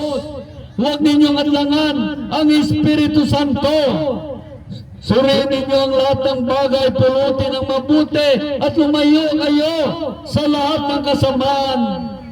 Naway lubusan ninyong pagkabanalin ng Diyos na siyang nagbibigay ng kapayapaan, at naway panatilin niya na walang kapintasan ng buo ninyong katawan, ang Espiritu, kaluluwa at katawan, hanggang sa pagparito ng ating Panginoong Jesucristo, tapat at tumatawag sa inyo, at gagawin niya ang mga bagay na ito dahil mahal kayo ng Diyos. Dapat tayo ay maging adik sa pagsunod sa Diyos. Dapat tayo maging adik sa paghahanap ng kalooban ng Diyos. Maging adik tayo sa pagpuri sa Diyos. Maging adik tayo sa pagpasalamat sa Diyos. Hindi maging adik sa droga, sa alak, sigarilyo, adik sa pagsuway, adik sa paggawa ng kasalanan. Dapat maging adik tayo sa pagpupuri sa Diyos, pagpapasalamat sa Diyos. Maging adik tayo sa pagsunod ng kanyang kalooban, sa pagbasa ng kanyang mga salita. Salita na bibigay buhay, pag-asa, buhay na walang hanggan. Kaya ito'y laging hanapan natin. Tulad ni David, tumatalon-talon, naglalaway, na parang adik, naglalaway sa pagpasalamat, sa pagpupuri sa Diyos, lumundag-lundag na parang baliw sa tingin ng mga tao na hindi sa Diyos. Hindi nila naunawaan. Ito ay sa galak niya dahil sa presensya ng Espiritu Santo. Yan, pag nasa atin ang presensya ng Espiritu Santo, ay para tayong baliw na nagpupuri sa Panginoon, hindi na maawat ang ating pagpupuri sa Diyos, pagparangal sa Diyos. Ganun tayo. Dapat maging adik tayo sa Diyos, hindi sa paggawa ng kasalanan at pagsuway sa Diyos. Kaya ang sabi dito sa mga awit ay ganito ang sinasabi sa mga awit, chapter 56, verse 12, ang anumang pangako ko, dadalhin ko sa iyo, O Diyos, ang hain ng pagpasalamat sa iyo, ihandog. Dapat maghandog tayo ng pagpasalamat sa Diyos. Maghandog tayo ng papuri sa Diyos. Dahil ang sabi dito sa mga awit, chapter 56, verse 12, ang anumang pangako ko'y dadalhin ko sa iyo, O Diyos, ang hain ng pagpapasalamat sa iyo, inihandog. Sabi sa verse 13, sapagat ako'y iniligtas mo sa bingit ng kamatayan, iniligtas mo ako sa ganap na kahiyan at katalunan. Ako ngayon ay naglalakad ngayon sa harapan mo, O Diyos, nataglay ko ang liwanag na ikaw ang nagdudulot. Kaya itong dulot sa atin ng Diyos. Kaya kailangan natin sa Diyos, magpasalamat. Pasalamat natin, magpasalamat tayo sa Diyos. Hindi tayo tulad ng iba, hindi marunong magpasalamat sa Diyos. Hallelujah! Ito lang aking mensahe sa inyo. Dapat 2025, marunong na tayo magpasalamat sa Diyos. Magpuri sa iyo, sa Diyos. Parangalan natin ang Diyos. Hallelujah! Hallelujah! Mayroon tayong kapatid kay Kristo na nais din magpahayag na kanyang salita. Hallelujah! Purihin ang Diyos sa pagkakataon na ito na pinagkaloob sa atin. Nais ng Diyos ipaalala sa iyo na mahal ka ng Diyos. Nais ka ng Diyos iligtas. Kaya pansinin naman ninyo ang Diyos. Dahil ang ating buhay, hindi lang dito sa lupa. Ang tunay na buhay natin ay doon sa kabilang buhay. Doon ang buhay na walang hanggan. Kung sinunod natin ang Diyos, magkaroon tayo ng buhay na walang hanggan sa langit. Ngunit kung tayo ay sumuway at gumawa ng kasalanan, magkaroon tayo ng buhay na walang hanggan, kaparusahan sa impyerno. Ito ang ating buhay. Sa lupa ay pansamantala lamang. Sinusubok tayo kung tayo ay pidi sa langit o kaya pidi sa impyerno. Iyon ang ating buhay. Sa lupa, sinusubukan lamang tayo kung tayo ay nararapat sa langit o kaya nararapat tayo sa impyerno. Kaya palagahan natin ang ating buhay sa lupa. Maiksi lang ang ating buhay sa lupa. Palagahan natin ang buhay sa kabilang buhay, buhay na walang hanggan. Hallelujah! Purihin ang Diyos. Purihin ang Diyos. Ito lang aking mensahe, 2025. Magpasalamat tayo sa Diyos. Hallelujah!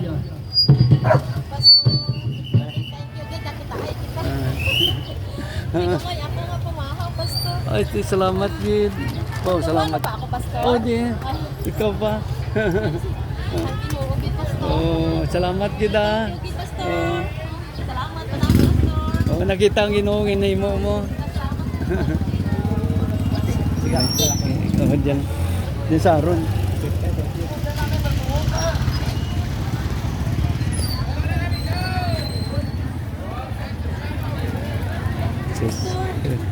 Thank you.